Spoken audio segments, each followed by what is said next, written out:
तहरीक इंसाफ में टूट फूट का सिलसिला जारी है। आज भी दो अहम खबरें इस हवाले से, एक तो KPK से आई जिसमें तरक्की साहब ने पार्टी छोड़ने का ऐलान किया, और दूसरी सिंध से आई जहां पर आफ्ताब सिद्दीकी साहब जो पाकिस्तान तहरीक इंसाफ के MNA रह चुके हैं, उन्होंने भी पार्टी छोड़ने का और सियासत छोड़ने का ऐलान किया है। अब मैं आपको काफ़ी दिनों से कह रहा हूँ कि ये जो पाकिस्तान तहरीक इंसाफ में टूट फूट का सिलसिला है, ख़ास तौर पे उस वक्त से जब से 9 मई का जो सानिया हुआ था, उसका फिर रद्द अमल सामने आया रियासत की तरफ से, वो हर रोज़ उसमें कोई ना कोई हमें पेशरफ्त होती हुई नज़र आ रही है। और पाकिस्तान तहरीक इंसाफ जो अदरवाइज़ सियासी तौर पे अब लगता था कि बहुत मजबूत सियासी जमात बन चुकी है, और इस हद तक मजबूत हो चुकी है कि धांधली से भी अब इसको नहीं हराया जा सकता। जब भी इलेक्शंस हो, मिसाल के तौर पे 14 मई को तो खैर नहीं हुए, लेकिन जब 14 मई से पहले हम बात करते थे तो ये कहते थे कि 14 मई को हो जाएं, या फिर 14 मई के बाद अक्टूबर में हो जाएं, या जब भी इलेक्शंस हो, तो पाकिस्तान तहरीक इंसाफ की इस वक्त मकबूलियत का ये आलम है, उनका पॉलिटिकल ग्राफ उस नहज को पहुंच चुका है कि अब धांधली भी नहीं हो सकेगी, क्योंकि साफ नज़र आ रहा है ना, एक नेकेड आई से आप देख सकते हैं कि एक जमात इतनी मकबूल है, उसमें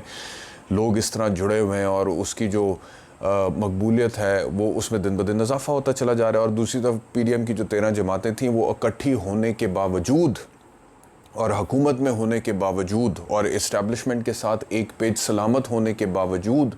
और रियासत की ताकत इस्तेमाल करने के बावजूद और ब्यूरोक्रेसी अपने साथ होने के बावजूद पाकिस्तान तहरीक इंसाफ का सियासत के मैदान में मकबूलियत के पॉइंट ऑफ व्यू से मुकाबला नहीं कर पा रही थी। तो ये सिचुएशन बदली सानिया 9 मई के बाद,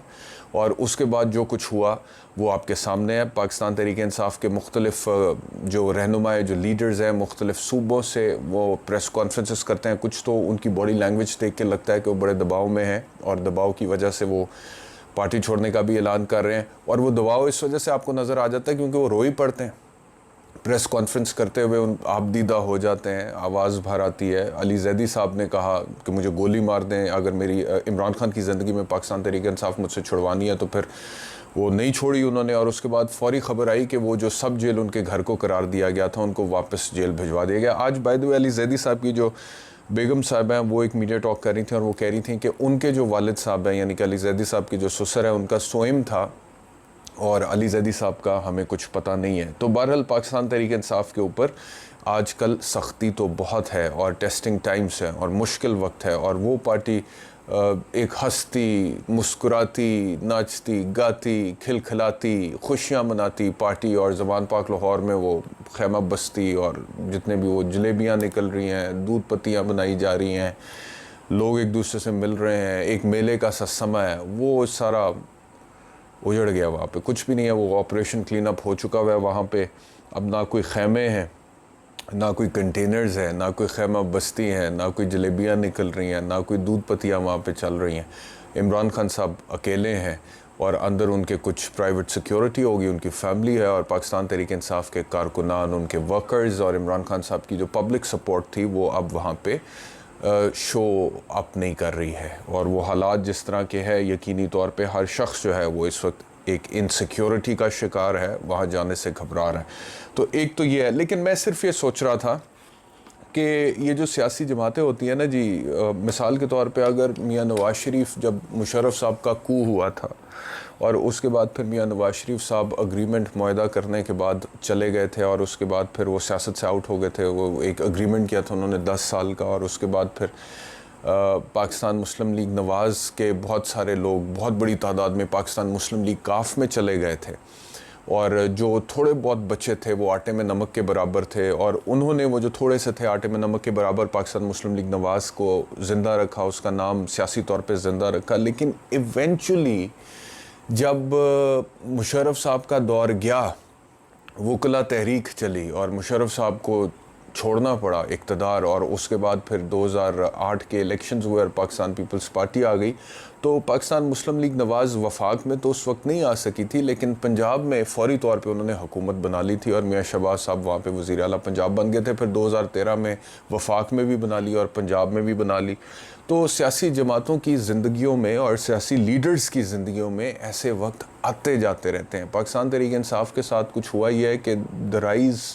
after Imran Khan went out of the power, जब हुकूमत से निकले हैं तो वो राइज़ भी काफ़ी फास्ट था, लेकिन जो डिक्लाइन एकदम जो जिस तरह से पार्टी के ऊपर सख्त वक्त और कड़ा वक्त आया है सानिया 9 मई के बाद, वो उससे भी ज़्यादा फास्ट अभी फ़िलहाल देखने में लग रहा है। लेकिन होता ये है कि सियासी जमातें जब मतलब कि एक सियासी जमात जो जेन्युइन सियासी जमात होती है ना, वो एक सोच का नाम होता है, वो एक नज़रिए का नाम होता है। तो मैंने पहले भी ये कहा है कि उसे वक्ती तौर पे ताकत से कुचला तो जा सकता है, लेकिन उस सेंटिमेंट को, सोच को ख़त्म नहीं किया जा सकता। मिसाल के तौर पे पाकिस्तान तहरीक इंसाफ या इमरान खान की जो मकबूलियत है, अगर उसकी बाकी इमरान खान किसी को घर जाके कोई दाने तो नहीं देता रहा ना। 3.5 पौने 4 साल की जो परफॉर्मेंस है इमरान खान की बतौर प्राइम मिनिस्टर, उसका तो मैं ख़ुद बहुत नाक़िद रहा हूँ और मैंने तनकीद की है बहुत सारी जगहों पे। कुछ काम अच्छे भी थे, उसकी तारीफ़ भी की है, लेकिन बहुत सारी जगहों पे तनकीद करनी बनती थी, हमने की है। तो क्या मैं ये रहा हूँ कि इमरान खान किसी को घर जाके दाने तो नहीं पकड़ाता था। जितने भी लोग पाकिस्तान तहरीक इंसाफ से वालेहाना मोहब्बत का इजहार करते थे या खान साहब से, तो वो क्यों करते थे? वो इसलिए करते थे कि जो बयानिया बिल्ड किया इमरान खान ने, नया पाकिस्तान, ग्रीन पासपोर्ट की इज़्ज़त, नौकरियां, और ऐसा मुल्क जहां बाहर से लोग आए जी नौकरियां करने यहाँ पर पाकिस्तान में, और जो एक फरसूदा निज़ाम के ख़िलाफ़ आवाज़, रूल ऑफ लॉ, एहतसाब की, करप्शन के ख़िलाफ़ जो भी उनका नैरेटिव उन्होंने बिल्ड किया, बनाया, वो एक बिल्ड हो गया, उसकी एक बेस बन गई। अब वो वक्ती तौर पे दब तो सकता है, लेकिन वो सोच तो ख़त्म नहीं हो सकती ना। तो होता ही है, आप पूरी दुनिया की तारीख़ उठा के देख लें कि जब भी सियासी जमातों पे या सियासी लीडर्स पर कड़ा वक्त आता है, तो फिर उसके बाद अगर वो सर्वाइव कर जाते हैं, और सर्वाइव करना बहुत ज़्यादा इम्पॉर्टेंट है, और मैं इसके ऊपर तफसीली किसी दिन बात करूँगा कि सर्वाइवल क्या होता है, और सर्वाइवल इंस्टिंक्ट्स मोड ऑन होना चाहिए मुश्किल हालात के अंदर, और इमरान खान साहब को भी वो ऑन करना चाहिए। तो अगर आप सर्वाइव कर जाते हैं, मिसाल के तौर पे नेल्सन मंडेला 27 साल जेल में गुजारने के बावजूद सर्वाइव किया, और उसके बाद फिर आप देखें कि हुकूमत का सरबराह बना, उसने हेड किया गवर्नमेंट को, और उसके बाद फिर पूरी दुनिया में उसका एक नाम हो गया लीडर के तौर पे। तो खैर, मैं सिर्फ ये कह रहा हूँ कि सर्वाइव करना ज़रूरी होता है। तो अगर आप सर्वाइव कर जाते हैं ना जी, तो फिर एक टाइम आता है कि वो जो सोच होती है, वो जो दबी होती है, वो फिर निकल के बाहर सामने आ जाती है। बाकी जहाँ तक सानिया 9 मई का ताल्लुक़ है, उस पर मैं बारहा कह चुका हूँ कि तोड़ फोड़ जलाओ घिराव की कानून में किसी जगह पे गुंजाइश नहीं है, तो उस पर कानूनी तौर पर कार्रवाई होनी चाहिए। And this brings to my next topic of the vlog, और वो ये